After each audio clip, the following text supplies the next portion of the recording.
Hello and welcome back to my channel. My name is Harleigh, food blogger, content creator and overeater. For this video, I just wanted to answer a few questions that I've had about my trip to New Orleans and also give some tips and tricks and information, basically things I wish I knew before I went, and also just information for people who are planning a visit this year or really ever. If you haven't seen my latest video, which is my vlog of my trip to New Orleans, I will put a link above and in the description below. If you have seen that and therefore enjoyed it and obviously like my videos, please don't forget to subscribe. I'll start with quite a broad and maybe quite an obvious tip and trick for travelling to New Orleans, which is how much things cost. It's obviously hard to budget for a trip in a currency that you don't usually spend and in a place that you've never been to. Not a lot of people I spoke to have been to New Orleans before. A lot of people have been to the States. I have too. But I would say that the culture there is different, which I'm going to get into. And you just kind of don't know what to expect on things that you've never done before. Like the French Quarter, for example, is like a literally only place in the world that is that. How much things cost there? Is it very touristy? Is it not? But the first thing, which is obviously when you arrive, getting to your accommodation, whether that be an Airbnb or hotel. So in terms of transportation and options that you have for transportation in New Orleans, I got a registered taxi, like a taxi with a taxi, like proper taxi, from the airport to my accommodation, my Airbnb in Mid-City, I think it is. Which cost me $36. So it's a $36 flat fare for a registered taxi from the Louis Armstrong Airport to basically any destination within the city of New Orleans. This depended on the time of arrival. So I arrived at around 7 p.m. On a Thursday evening, was actually cheaper than getting an Uber. So I did check Uber. Uber at that time was around $39.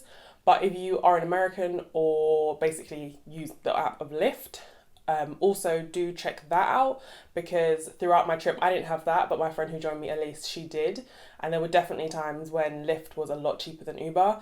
I didn't try it at that point because I didn't know, but I think Elise took a Lyft from the airport to the same destination as me for around $5 to $6 less than I did.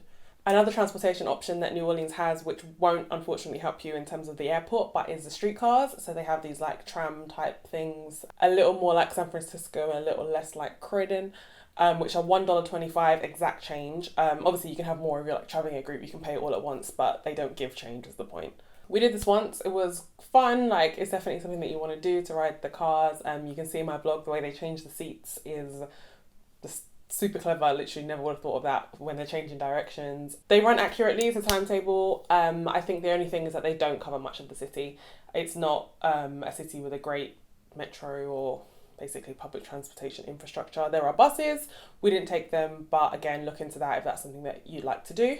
For most of your activities, depending on where you're staying and what you're doing, like I said, we were staying in an Airbnb in Mid-City. I'll put the Airbnb in the link below because I would definitely recommend it.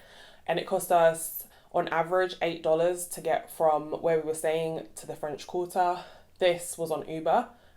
For that kind of journey at like morning time when we're trying to get to breakfast, or like in the afternoon when we're trying to get back, pretty much the same on Uber and Lyft.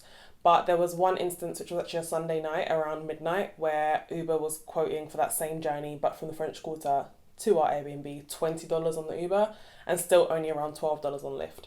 So definitely factor in both those apps when making journeys if you're able to. Tip and recommendation number 2 is that New Orleans wakes up around 9 or 10 a.m. If you're someone like me who either just likes to get up and seize the day or is jet lagged as hell and therefore is up to seize the day, there's not really much to do before 9 or 10 a.m. Most of the museums, the shops, shopping centres, tours, things like that, they don't kick off before 9 or 10 a.m. At that time, you get to do New Orleans and probably America's favourite sport, which is just eat. Breakfast places are generally open from around 6 a.m. Some of the more touristy ones in the French Quarter, attached to hotels, for example, again, open around 6 a.m. People live there and work there. People have breakfast. So there's definitely an option to get up and go and have a leisurely breakfast before you start any of those activities that start, around 9, 10 a.m. Tip number 3 is that if you're from a hostile city like me, Londoner, New York maybe, New Orleans people, people from New Orleans are very friendly. Everyone is going to say, good morning, how you doing? I was by myself for most of this trip. So again, if you're a bit like me, or even if you're in a group and you don't really want to engage in a full conversation, just give a smile or a little nod back, and that's pretty much the end of that. They'll say hi, you can smile, nod, and it's over. You're in their city, just be nice. Another inner city travel tip I might be a bit like backdated on this. I kind of find what I like and stick to what I like and what I know, which is an app that my friend Tyler, who you saw in the mukbang video, recommended to me, which is called Mapstop Me. I know it's available on iPhone, which is pretty much all I've ever had. There must be an Android equivalent, there just must be. But basically, it's just an offline map system. It does allow you to search stuff, so you can see like opening times, you can pin stuff, create routes. It will also do like the local transportation, so it will tell you like what to take and how long it will take. You can save that information when you are on Wi-Fi or online on your data, and then turn your data off and continue your journey. I think I know Google Maps is the same thing. I'm not a lover of Google Maps, so this is just an alternative. Number 5, singles at the bar, which is something that reminds me of the episode of Sex and the City where Carrie needs a table and she gets like, singles at the bar, and they're just screaming at her, singles sit at the bar. Anyway, in New Orleans, maybe this is a New Orleans thing, maybe this is just because it's like a first full solo travel thing for me. Singles at the bar. Every restaurant with a bar will let you eat at it. It's great for them because you're not hogging a table as like one person, and it's great for you because then you don't feel like you are sitting by yourself when you're sitting on a bar full of other people. Great for eavesdropping. It's not just for singles. At certain points, me and Elise sat at the bar.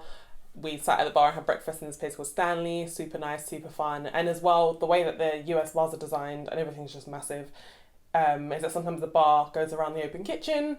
Something to look at if you're by yourself, something to entertain you if you're by yourself, or just a great lively place to sit if you're not. Number 6. I haven't travelled to many of the states of America. I've been to Florida, Miami, Fort Lauderdale. I've been to LA for California, and I've been to New York. But New Orleans, for me, definitely was different to all of those. And I would say for travelling there, not to expect any of the Americanisms that you have experienced if you've been to any of those major cities that I've mentioned. What I mean by like expected Americanisms is, for one, like don't anticipate in your trip and preparation that you're just going to be able to get up and get a coffee in Starbucks. Just the familiarity of either home for us, we've got Starbucks here, or things that you've done in previous trips. In LA, pretty much every morning we would go over to the Grove, get a Starbucks just to like wake us up before we actually went anywhere. New Orleans only has one Starbucks, which has only come there in the kind of tourism boom of post-Hurricane Katrina, which was something that I learned from one of the Uber drivers. Oh yeah, chat to your Uber drivers, they know everything. But don't expect, like, there was one, I think there might be 2 Targets in New Orleans, like, categorised, but the one that's kind of on the side of the river that the French Quarter is and most things are happening in is quite near the airport, which is a little bit out of the way. So I would say unless you were taking a specific detour to go to Target, it's not really something that you just be able to pop into if you've just like left something that you wanted at home. I would say the Americanism type things and stores that you expect to see that they still do have are Walgreens, like CVS, their local coffee. Don't get me wrong, you can get up and get a coffee, but the local New Orleans coffee is called PJ's, I believe. And the one I went to, for example, it doesn't have like almond milk, soy milk, all that kind of stuff. It's just like coffee, iced coffee, lattes, cappuccinos, all that stuff, but just like milk. Milk, sugar, cup, straw, go. Which is actually something else I would say, it being so popular for seafood in New Orleans, I don't know if I would necessarily say that a vegan would have the best time. Like, I definitely saw places with vegan options. I definitely saw some vegan options, didn't eat any vegan options. But I would definitely say pescatarians and vegetarians would have an amazing time, amazing trip, loads of things to eat. So vegans looking for the experience on the dairy side, for like coffee or in terms of snacks, like donuts, ice cream, for example, definitely didn't see any of that there. And even in the most like touristy spot, so Café du Monde for the beignets and the Café au lait, there isn't an option. It's like Café au lait is milk or black coffee. That's your options. Like, it's just so fast paced. I don't have time for people who don't want to eat certain things. So yeah, I would definitely say for myself, I just stuck to black coffee because I don't drink milk, and took a chance with ice cream and stuff here there. Another Americanism, which again, depending on where you've stayed, you might be used to, but I wasn't, is that, to my understanding, and this is so complicated, I know I don't get it fully, but Louisiana is an open carry state, which means no permit is required if you would like to carry a firearm. To my understanding, I believe there's an age limit, but it just meant there was a funny situation where an Uber driver was talking to us about a situation where she pulled out a gun. And to us, we're like, what? Like, what do you mean you pulled out your gun? Like, what gun? But obviously for them, that is the situation. That's the law. So yeah, just something to bear in mind, especially if you are going on more like a hen or like a lad's trip. Getting into a fight with someone there might not have the same ending as it might in Ibiza. Point number 7, pretty much like any big city that you'll go to, if you can make any restaurant reservations before you go or as soon as you get there, once you work stuff out, do that. And definitely make bookings at restaurants that you find in guidebooks, because you might think, oh yeah, it's like little local spot, like it's recommended and da da da da. Yeah, you and 100 other million people that made that guidebook a bestseller. So you turn up at this guidebook at the supposed quiet local time with everyone else and you're all holding your Lonely Planet guidebook. Like, just bear that in mind. I think that's all for my like sectioned tips, but I would just say as a whole, like, people have been asking me questions about whether or not I would recommend it. I of course would recommend it. I had an amazing time, but I would definitely say to people who are interested to go. Like I said, when talking about Americanisms, it's the South. Louisiana is the South. There is evidently still racial tension. There is evidently a class divide in property, in the jobs that people do. There are some Confederate-isms there. There is a Confederate museum, for example, I didn't go into, but when I looked online, it's basically just like, yeah, like the good old days, memories of the good old days, all the like, just, yeah, Confederate memorabilia that evidently there are people that live there that still celebrate that and would still go there, and that's a great day out for them. So again, just something to factor in mind if you are someone who is particularly sensitive to racial divide and racial inequality and America. It might not be like the place that you want to visit. With my experience of having been to other places in America, I don't know if I would have liked this to be my first experience of the States. Again, open carry, evident racial tensions and divides, still living in the aftermath of a very destructive hurricane. But I would definitely say if you're interested in the culture, if you're interested in learning about the people, learning from the people, talking to them, talk to your Uber drivers, for example, which are just ordinary people, locals, talk to people in restaurants if you're traveling solo. I would definitely say there are places, there are streets, there are dark corners which you don't want to go down, but use your common sense and be streetwise. You wouldn't go down them in London.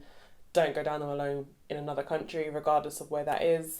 But yeah, definitely overall recommend. I hope you've enjoyed this video. I hope this answers any questions that you may have had if you're planning a trip to New Orleans.